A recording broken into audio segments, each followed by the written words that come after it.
இந்த கொடுங்கோல் மக்கள் விரோத திமுக ஆட்சியை அகற்ற வேண்டும். அது ஒரே குறிக்கோள் தான். செல்கின்ற இடமெல்லாம் மக்கள் மிகப்பெரிய ஆதரவு கொடுக்கிறார்கள். இங்கே எனக்கு முன்பு என்னுடைய சகோதரி ஜோதி அவர்கள் நம்முடைய சென்னை இவர்களை போன்றவர்கள் தான் சென்னையை தூய்மையாக வைத்துக் கொண்டிருக்கின்றார்கள். இவர்கள் இல்லை என்றால் சென்னை வாழக்கூடிய நகரமாக இருக்க அவர்களுடைய வாழ்க்கையை அர்ப்பணித்து நமக்காக, நம் குழந்தைகளுக்காக, நம் சந்ததியினருக்காக சுத்தமாக தூய்மையாக வைத்துக் கொண்டிருக்கின்ற அவர்கள் 10 ஆண்டுகள், 15 ஆண்டுகள், 20 ஆண்டுகள் பணியாற்றி இன்று பணி நிலைப்பு, பணி நிரந்தரம் இல்லை. அவருடைய எதிர்காலம் ஒரு கேள்விக்குறியாக இருக்கிறது. காரணம், இந்த மோசடி திமுக பணத்துக்கு ஆசைப்பட்டு, லஞ்சத்துக்கு ஆசைப்பட்டு இருக்கின்ற வேலைகள் எல்லாம் தனியாரிடம் விட்டுவிட்டு. திமுக என்றாலே ஒரு கார்ப்பரேட் கம்பெனி, ஒரு சொல் என்ற ஒரு கம்பெனி. இது கட்சி கிடையாது, இது ஒரு குடும்பம், ஒரு கம்பெனி.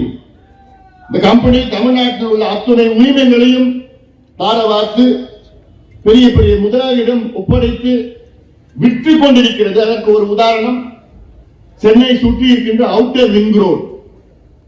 இந்த அவுட்டர் ரிங் ரோடு என்பது அதிமுக ஆட்சி காலத்தில் கட்டப்பட்டு நம்முடைய பணம், மக்களுடைய வரி பணம் 2200 கோடி ரூபாய் செலவிட்டு அதை கட்டப்பட்டு இப்போது திமுக இதை ஒரு தனியார் கம்பெனியிடம் ஒப்படைத்து அவர்கள் 25 ஆண்டுகளுக்கு ஒப்பந்தம் போட்டிருக்கின்றார்கள். இது ஒரு உதாரணம் தான். அதாவது நம்ம பணம் 2200 கோடி ரூபாயில கட்டப்பட்டு அந்த அவுட்டர் ரிங் ரோடு.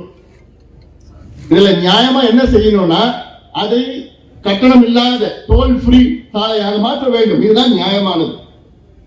ஆனால் அதை விட்டுவிட்டார்கள்.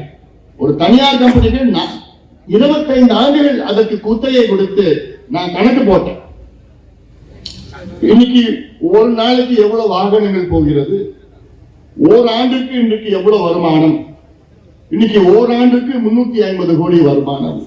இன்னும் 5 ஆண்டுகளிலே அதற்கு 2 மடங்காக அதிக வாகனங்கள் போகும். அப்படி பார்த்தா 10 ஆண்டு, 15 ஆண்டு, 25 ஆண்டு, 25 ஆண்டுகளுக்கு பிறகு எவ்வளவு தெரியுமா மொத்தம் வரும்? 45,000 கோடி ரூபாய்.